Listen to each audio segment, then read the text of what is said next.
have a very nice set of speakers today, so I'm pretty excited about it. And yeah, this is the Cape Town Machine Learning Group, and we do these talks regularly. Anything about deep learning or machine learning or anything kind of related to them, that's kind of our MO. So that's very cool for everyone to be here today for that. So we have two speakers, Aditi and Anene, for our talks today. So we'll start off with Anene to give us a nice talk about how recruiters and deal with job losses during the COVID crisis. So over to you. Awesome stuff. Thank you so much for having me, guys. I really appreciate it. So I'm going to share my screen. I might be popping over to the second screen from time to time. But yeah, it's going to be a fun one. I hope that this will be helpful for you guys as well. So today we're going to have a chat that is quite near and dear to my heart.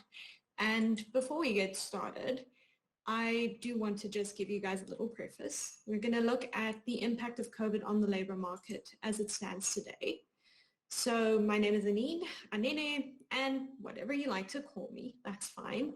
I like data, I like helping people, and this talk is completely centered around my experience.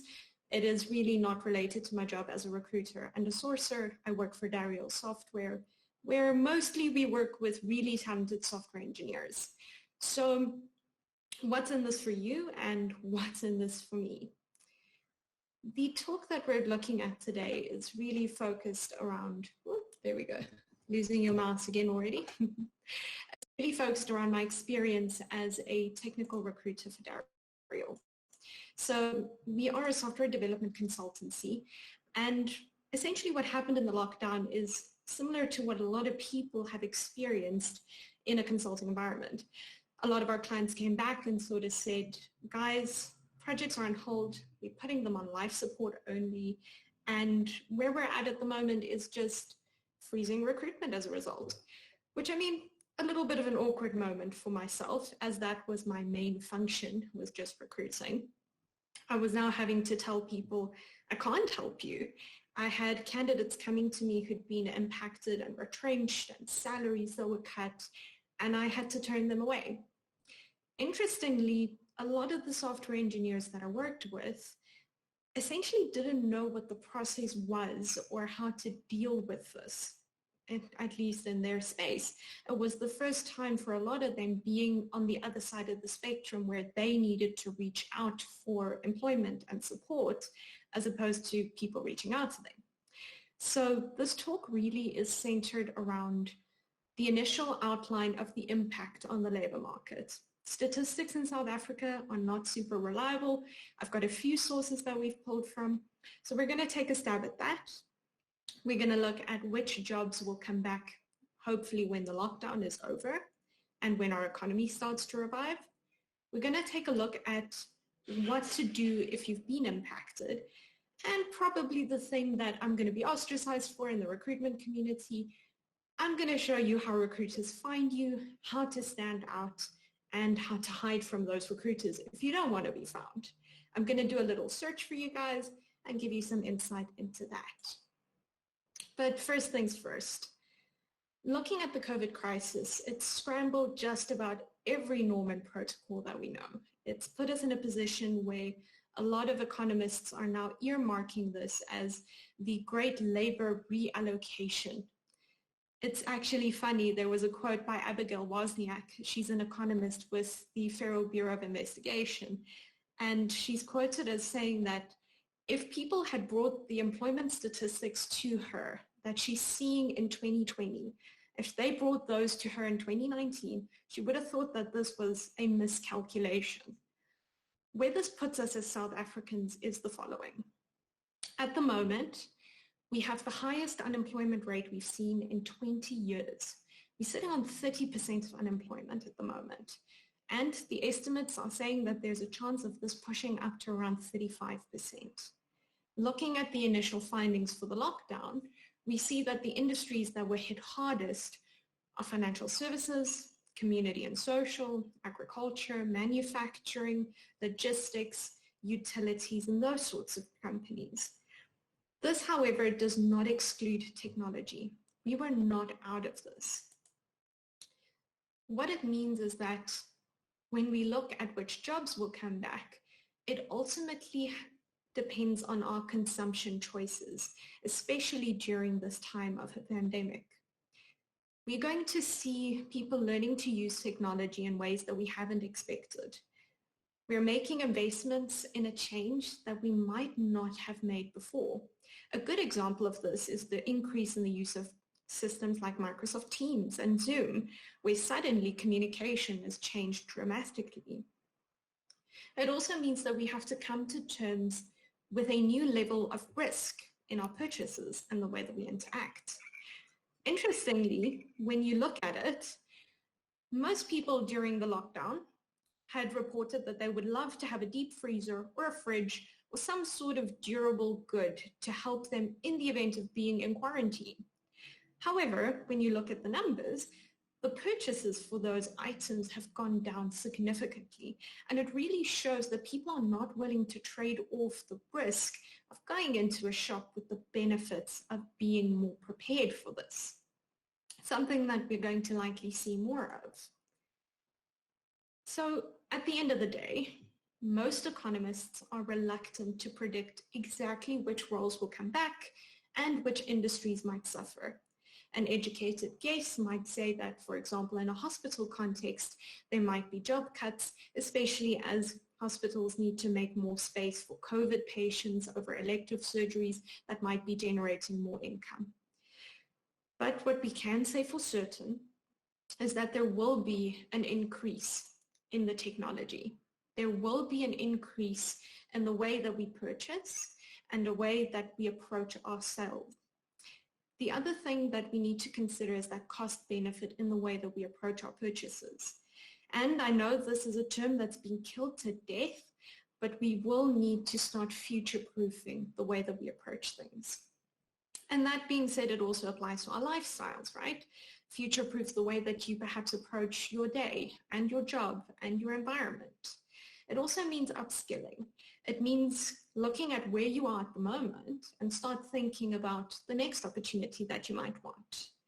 It also means a call to kindness. At the end of the day, as the tech community, we have been impacted, but less so than a lot of other industries. And it means that sometimes we need to be compassionate for the fact that we're in a much more privileged position than they might be.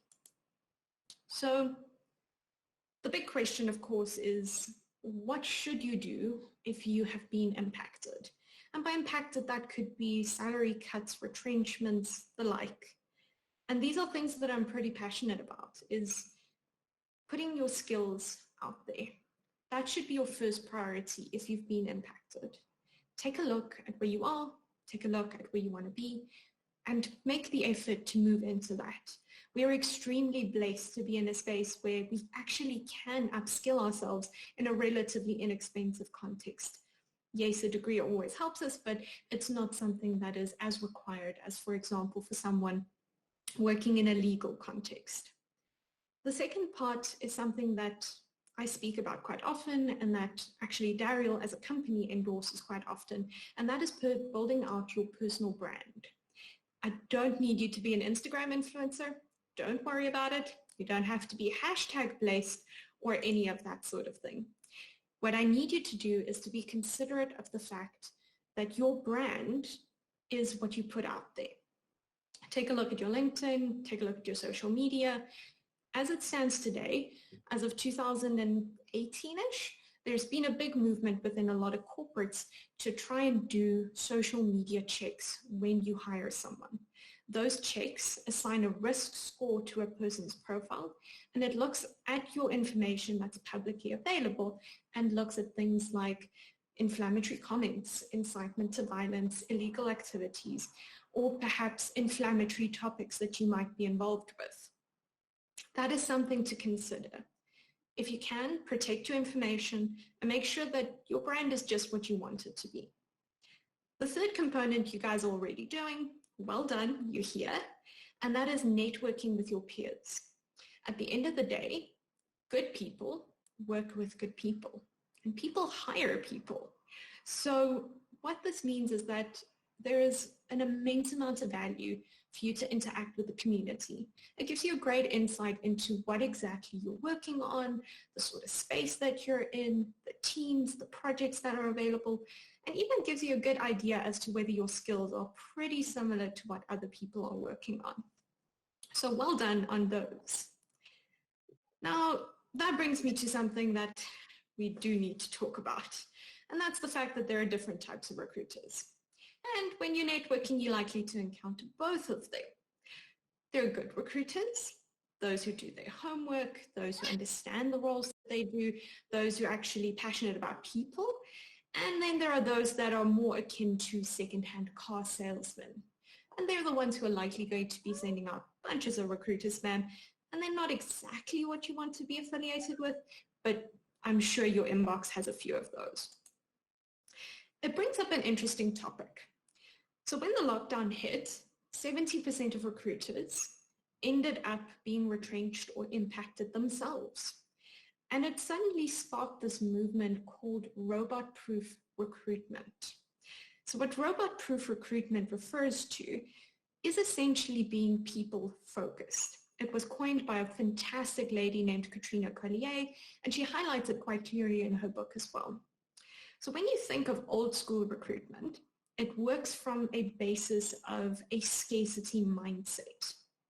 It means that back in the day, it was really hard to come by a job. So people stayed in a job for a really long time because they were scared of being unemployed. There was a fear of that unknown.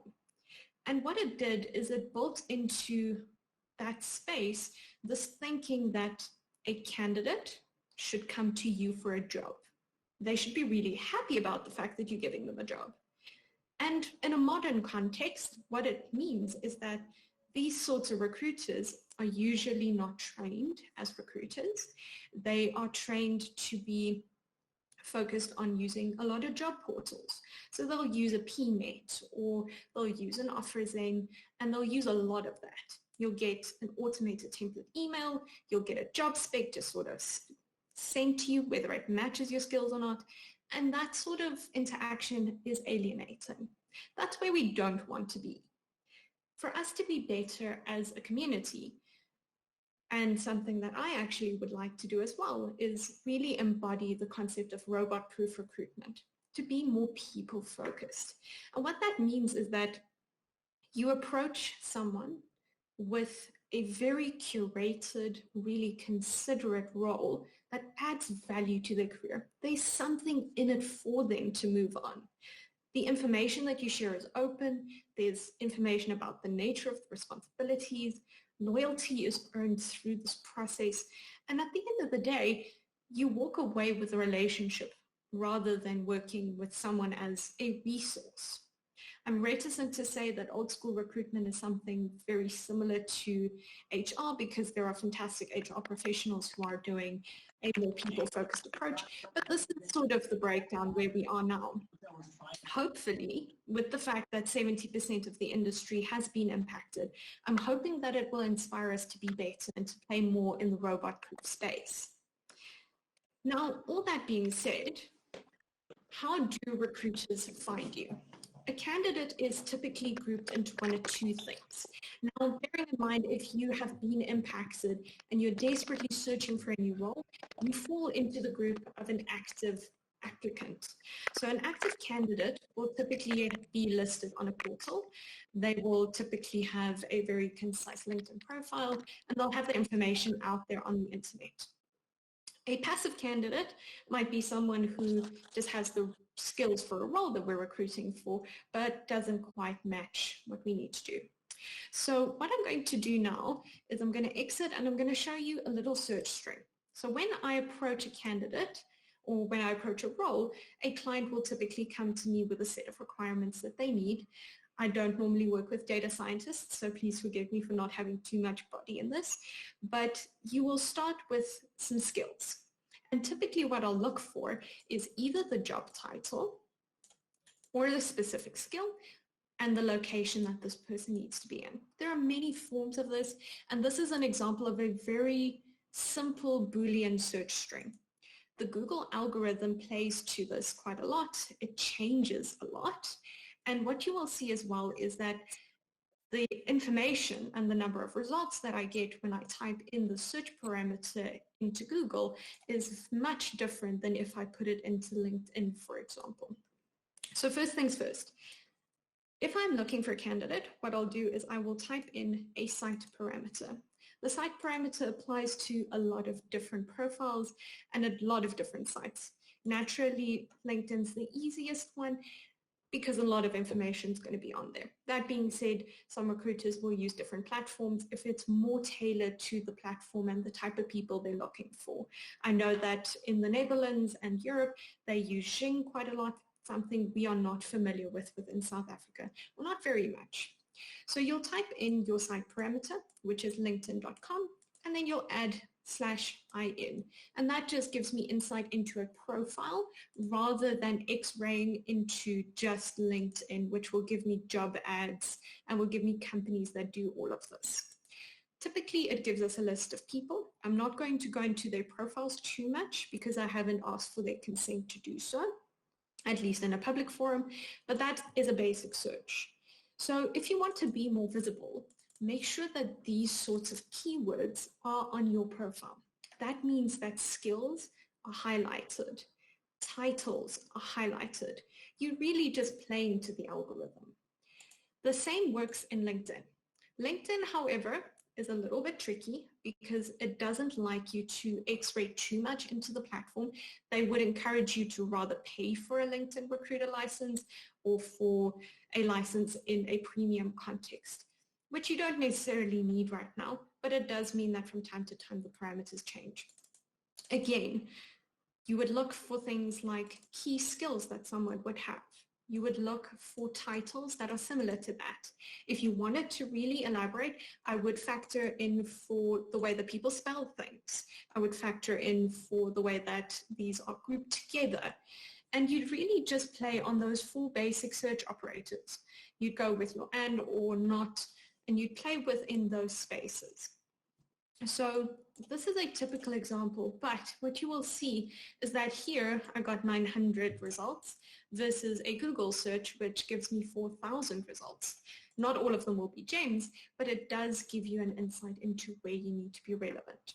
So at the end of the day, this is your basic parameter. This will also work if you are job hunting. So let's say, for example, you are looking for a recruiter to work with, and you have a dream of working within a specific industry.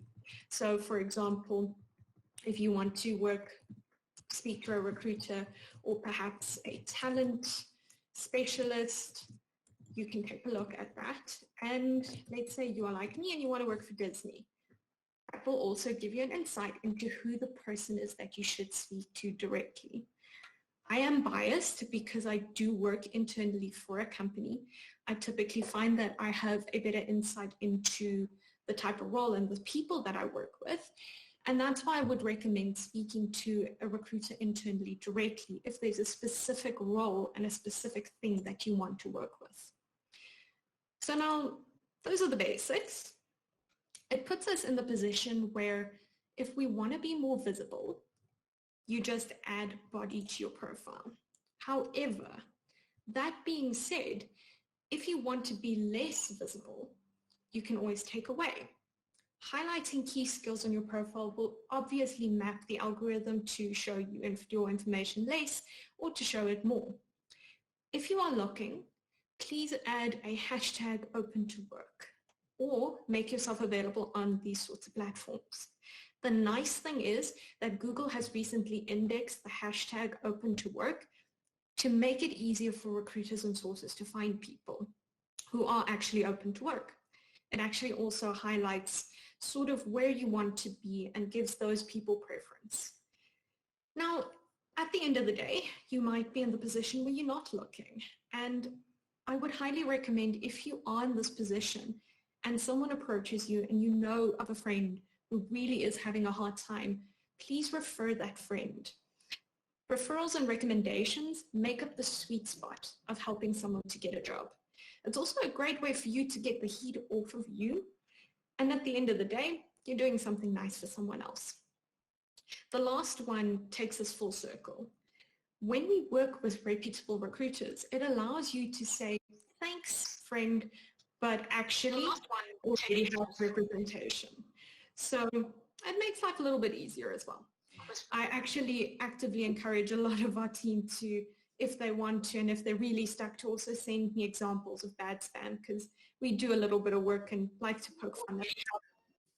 So that's pretty much what I wanted to share with you guys. I hope that it's helpful. If you'd like to see some more searches, feel free to let me know. And yeah, are there any questions?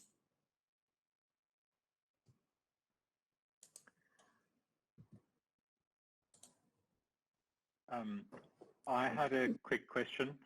It's Dante speaking. Go for it. So, oh, hey, Dante. Hi. I am a data analyst and I work at OfferZen. So thank you for the mention. I wanted to Didn't plan that, but yeah. So I wanted to hear your opinion on job marketplaces as opposed to recruiters. I'm not sure how much you, in your mind, distinguish between the two, but yeah, if you do have an opinion on job marketplaces, I'd like to hear it. The reason I ask is that you mentioned OfferZen being a portal, and I think comparing it with Teenage is perhaps a misnomer, because with OfferZen you will get a human talent advisor helping you. So yeah, just keen to hear your thoughts on that. Yeah, absolutely. I think you guys are one of the only ones who's gotten it right. I absolutely despise the rest of the portals, and I'm so sorry if there's someone here who works with them, but I just find them to be impersonal. I think that's the one thing that, you know, OfferZen did very well. It's part of why we also work with you guys. Actually, it's one of the only portals that platforms that we use. We don't spend money on these other platforms because of that. I love the fact that there's a human component to it. I think the way that the industry is going, we needed the overhaul, and we needed people to have that component to actually go in and understand, what do people want? How does that align to it?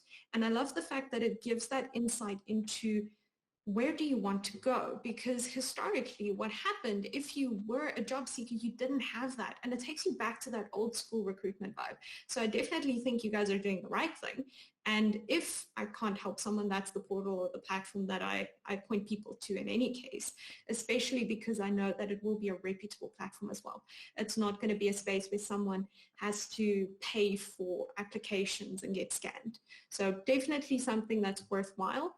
I think from my perspective, as someone who's been sourcing now for going on 3 years, I very much see it as something that supplements the way that we interact with people. Where our industry is going to go is going to be really interesting. I'm reticent to say that the way that recruitment has worked is going to continue. I know there's been a lot of uproar within the industry as well, because here we are. People have made very terrible decisions, and now we're being forced to change. COVID is the ultimate game changer. So in a nutshell, great platform, great portal, whatever you guys would like to call it. I'm sorry, I forgot. But yeah, very nice way to approach it. And I do love the talent advisors. They do it. Thank you. Okay. Thank you. No worries. Anything else? And just a quick question for me. With regards to the hashtag open to work, for people on the search, where do you recommend that hashtag be placed? Should that be in like your LinkedIn bio, or is there like a functionality? That's a good question. So from what I understand, it's a setting on your profile that you can go and change individually, and then that adds it to your profile. But if you want to add it into your bio, that's always a good idea. I hate telling people that your job title needs to be unemployed, because that makes it harder to find that person, because I can't find an unemployed person if they don't have the right skill set on the profile. So I think it's a setting. I need to maybe check and just send you guys some links. I haven't actually used it on myself before. I should trial that. But I know that there are some search strings that are indexed now. If you want to add it in, it always helps. But I think skills first. Go and change that setting, but skills first. It'll definitely help. Thanks. Okay, cool. right. Awesome. Well, thank you so much for Thanks so much for your time, guys. Thank you. If you guys have questions, you're welcome to pop me a mail or LinkedIn. I'm happy to share.